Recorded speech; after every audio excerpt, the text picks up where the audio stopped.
জয় শ্রী রাধে কৃষ্ণ। শ্রীকৃষ্ণ বার্তা চ্যানেলের পক্ষ থেকে সকল ভক্তকে জানাই ভক্তিপূর্ণ প্রণাম।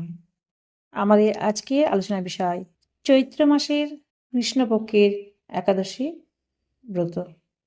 চৈত্র মাসে কৃষ্ণপক্ষের একাদশী ব্রতের নাম কি? এই একাদশী ব্রত কবে পালন করতে হবে? কিভাবে পালন করতে হবে? কোন কোন খাবার খেতে হবে? কোন কোন খাবার বর্জন করতে হবে?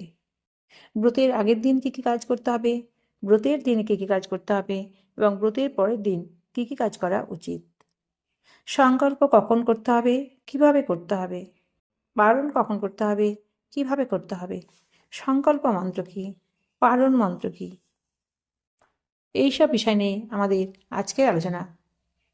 আপনাদের কাছে আমার বিনীত অনুরোধ, সম্পূর্ণ ভিডিওটি প্রথম থেকে শেষ পর্যন্ত দেখবেন। যদি ভালো লাগে প্লিজ একটি লাইক করে দেবেন। শুরু করছি আজকের আলোচনা। চৈত্র মাসে কৃষ্ণপক্ষের একাদশী ব্রতের নাম বরুথিনী একাদশী ব্রত। এই ব্রত পালন করতে হবে 29শে চৈত্র, সোমবার, ইংরেজি 13ই এপ্রিল 2026। কারণ 28শে চৈত্র রবিবার, ইংরেজি 12ই এপ্রিল রাত্রি 9:32 দশমী তিথি ছেড়ে একাদশী তিথি শুরু হবে এবং 29শে চৈত্র সোমবার, ইংরেজি 13ই এপ্রিল রাত্রি 9:39 একাদশী তিথি সমাপ্ত হবে। তাই উদয়ন তিথি অনুসারে 29শে চৈত্র, ইংরেজি 13ই এপ্রিল সোমবার বরুথিনী একাদশী ব্রত পালন করতে হবে। এই বরুথিনী একাদশী ব্রত মাহাত্ম্য ভবিষ্যোত্তর পুরাণে যুধিষ্ঠির শ্রীকৃষ্ণ সংবাদে বর্ণনা করা হয়েছে। যুধিষ্ঠির মহারাজ শ্রীকৃষ্ণকে বললেন, হে বাসুদেব, আপনাকে প্রণাম। বৈশাখ মাসের কৃষ্ণপক্ষের একাদশী কী নামে প্রসিদ্ধ এবং তার মহিমায় বাকি তা কৃপা করে আমাকে বলুন। শ্রীকৃষ্ণ বললেন, হে রাজন, ইহলোক ও পরলোকে বৈশাখ মাসের কৃষ্ণপক্ষের একাদশী বরুথিনী নামে বিখ্যাত। এই ব্রত পালনে সর্বদা সুখ লাভ হয় এবং পাপ ক্ষয় ও সৌভাগ্য প্রাপ্তি ঘটে। দুর্ভাগা স্ত্রীলোক এই ব্রত পালনে সর্বসৌভাগ্য লাভ করে থাকে। ভক্তি ও মুক্তি প্রদানকারী এই ব্রত সর্বপাপ হরণ এবং গর্ভবাস যন্ত্রণা বিনাশ করে। এই ব্রত প্রভাবে মানধাতা, ধুন্ধুমার আদি রাজারা দিব্যধাম লাভ করেছেন। এমনকি মহাদেব শিবও এই ব্রত পালন করেছিলেন। 10,000 বৎসর তপস্যার ফল কেবলমাত্র এক বরুথিনী ব্রত পালনে লাভ হয়। যে শ্রদ্ধাবান ব্যক্তি এই ব্রত পালন করেন তিনি ইহলোক ও পরলোকে সমস্ত প্রকার বাঞ্ছিত ফল লাভ করেন। বৈশাখ মাসে কৃষ্ণপক্ষের একাদশী বরুথিনী একাদশী নামে পরিচিত। মহিলারা এই ব্রত পালনেই সৌভাগ্য লাভ করেন। ভক্তিমুক্তি ও প্রদানকারী এই ব্রত সর্বপাপ হরণ এবং গর্ভাবস্থার যন্ত্রণা বিনাশ করে। কথিত আছে, ইহলোক ও পরলোকে এই দিন নিষ্ঠা ভরে ব্রত পালন করলে সুখ লাভ হয়। হে নৃপশ্রেষ্ঠ, অশ্বদান অপেক্ষা গজদান শ্রেষ্ঠ। গজদান থেকে ভূমিদান, তা থেকে তিলদান, তিলদান থেকে স্বর্ণদান, তা অপেক্ষা অন্নদান শ্রেষ্ঠ। অন্নদানের মতো শ্রেষ্ঠ দান আর নেই। পিতৃলোক, দেবলোক এবং মানুষেরা অন্নদানেই পরিতৃপ্ত হন। পণ্ডিতেরা কন্যাদানকে অন্নদানের সমান বলে থাকেন। স্বয়ং ভগবান গোদানকে অন্নদানের সমান বলেছেন। আবার এই সমস্ত প্রকার দান থেকেও বিদ্যাদান শ্রেষ্ঠ। কিন্তু এই বরুথিনী ব্রত পালনে সেই বিদ্যাদানের সমান ফল লাভ হয়ে থাকে। পাপমতী যেসব মানুষ কন্যার উপার্জিত অর্থে জীবন ধারণ করে, পুণ্যক্ষয়ে তাদের নরক যাতনা ভোগ করতে হয়। তাই কখনো কন্যার উপার্জিত অর্থ গ্রহণ করা উচিত নয়। যে ব্যক্তি বিভিন্ন স্বর্ণালঙ্কার সহ কন্যা দান করেন তার পুণ্যের হিসাব স্বয়ং চিত্রগুপ্ত করতে অসমর্থ হন। কিন্তু বরুথিনী ব্রত পালনকারী কন্যা দান থেকেও বেশি ফল লাভ করে। ব্রতকারী ব্যক্তি দশমীর দিনে কাঁসার পাত্রে ভোজন, মাংস, মসুর, ছোলা, শাক, মধু, অন্যের প্রদত্ত অন্নগ্রহণ, 2 বার আহার ও মৈথুন পরিত্যাগ করবে। দুধ, ক্রীড়া, নেশাজাতীয় দ্রব্য, দিবানিদ্রা, পরনিন্দা পরচর্চা, প্রতারণা, চুরি, হিংসা, মৈথুন, ক্রোধ ও মিথ্যা বাক্য একাদশীর দিনে বর্জনীয়। কাঁসার পাত্রে ভোজন, মাংস, মসুর, মধু, তেল, মিথ্যা ভাষণ, ব্যায়াম, 2 বার আহার ও মৈথুন এসব দ্বাদশীর দিনেও পরিত্যাজ্য। হে রাজন, এই বিধি অনুসারে বরুথনী ব্রত পালনে সকল প্রকার পাপের বিনাশ এবং অক্ষয় গতি লাভ হয়।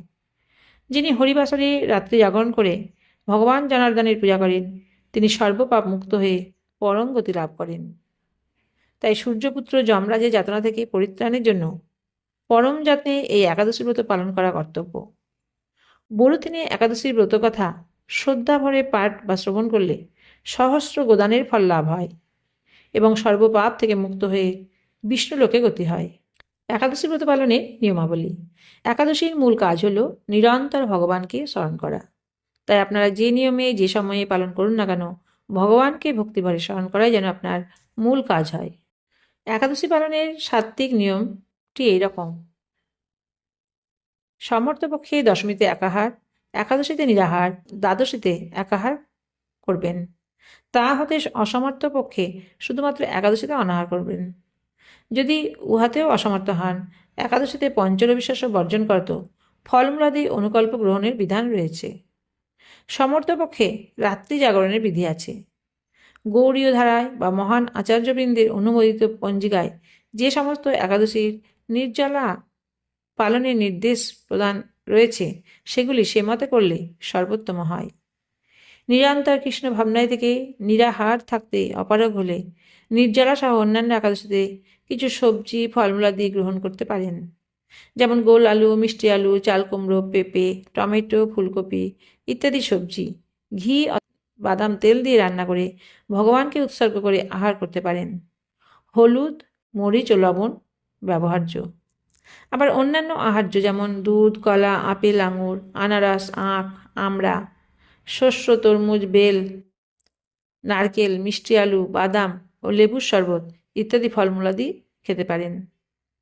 তবে একাদশীতে 5 প্রকার রবিশস্য গ্রহণ করতে নিষেধ করা হয়েছে, যেমন ধান জাতীয় সকল প্রকার খাদ্য, যেমন চাল, মুড়ি, চিড়া, সুজি, পায়েস, খিচুড়ি, চালের পিঠা, খই ইত্যাদি। গম জাতীয় সকল প্রকার খাদ্য, যেমন আটা, ময়দা, সুজি, বেকারির রুটি বা সকল প্রকার বিস্কুট, হরলিক্স জাতীয় ইত্যাদি। জব বা ভুট্টা জাতীয় সকল প্রকার খাদ্য, যেমন ছাতু, খই, রুটি ইত্যাদি। ডাল জাতীয় সকল প্রকার খাদ্য, যেমন মুগ, মাসকলাই, খেসারি, মুসুরি, ছোলা, অড়হর, মটরশুঁটি, বরবটি, সিম ইত্যাদি। এবং 5 নম্বর হচ্ছে সরিষার তৈল, সয়াবিন তৈল, তিল তৈল ইত্যাদি। উপরোক্ত পঞ্চরবিশস্য যে কোনো একটি একাদশীতে গ্রহণ করলে ব্রত নষ্ট হয়। উল্লেখ্য, যারা সাত্ত্বিক আহারী নন এবং চা, বিড়ি, সিগারেট, পান, কফি ইত্যাদি নেশাজাতীয় গ্রহণ করেন, একাদশী ব্রত পালনের সময়কাল পর্যন্ত এগুলি গ্রহণ না করাই ভালো। একাদশী ব্রত পালন করলেই যে কেবলমাত্র নিজের জীবনে সদ্গতি হবে তা নয়। একাদশী ব্যক্তির প্রয়াত পিতামাতা নিজেও কর্মদেশে নরকবাসী হন, তবে সেই পুত্রই পিতামাতাকে নরক থেকে উদ্ধার করতে পারে। একাদশীতে অন্ন ভোজন করলে যেমন নরকবাসী হবে, অন্যদিকে ভোজন করালেও নরকবাসী হবে। কাজে একাদশী পালন করা আমাদের সকলেরই কর্তব্য। একাদশীতে নিষিদ্ধ বিষয়গুলি হচ্ছে যে একাদশী ব্রতের আগের দিন রাত 12টার আগেই অন্ন ভোজন সম্পন্ন করে নিলে সর্বোত্তম। ঘুমানোর আগে দাঁত ব্রাশ করে দাঁত ও মুখ গহ্বরে লেগে থাকা সব অন্ন পরিষ্কার করে নেওয়া সর্বোত্তম। সকালে উঠে শুধু মুখ কুলি ও স্নান করতে হয়। একাদশীতে সবজি কাটার সময় সতর্কতা থাকতে হবে যেন কোথাও কেটে না যায়। একাদশীতে রক্তক্ষরণ বর্জনীয়। দাঁত ব্রাশ করার সময় অনেকের রক্তক্ষরণ হয়ে থাকে, তাই একাদশীর আগের দিন রাতেই দাঁত ভালোভাবে ব্রাশ করে নেওয়াই সর্বোত্তম। একাদশীতে চলমান একাদশীর মাহাত্ম্য ভগবত ভক্তের শ্রীমুখ হতে শ্রবণ অথবা সম্ভব না হলে নিজেই ভক্তি সহকারে পাঠ করতে হয়। যারা একাদশীতে একাদশী প্রসাদ রান্না করেন তাদের 5 ফোড়ন ব্যবহারে সতর্ক থাকা উচিত, কারণ 5 ফোড়নে সরষা ও তিল থাকতে পারে যা বর্জনীয়। একাদশীতে শরীরে প্রসাধনী ব্যবহার নিষিদ্ধ। তৈল, সুগন্ধি, সাবান, শ্যাম্পু ইত্যাদি বর্জনীয়। এছাড়াও সকল প্রকার ক্ষৌরকর্ম, শেভ করা এবং চুল ও নখ কাটা নিষিদ্ধ। সুধী ভক্তবৃন্দ, এতক্ষণ আপনারা বরুথনী একাদশী ব্রত মাহাত্ম্য শ্রবণ করলেন। এই ভিডিওটি যদি আপনাদের ভালো লাগে, যদি এই ভিডিওটি দ্বারা এতটুকু উপকৃত হন, তাহলে প্লিজ একটি লাইক করে দেবেন, চ্যানেলটিকে প্লিজ একটি সাবস্ক্রাইব করে দেবেন। সবাই ভালো থাকবেন, সুস্থ থাকবেন। রাধে রাধে।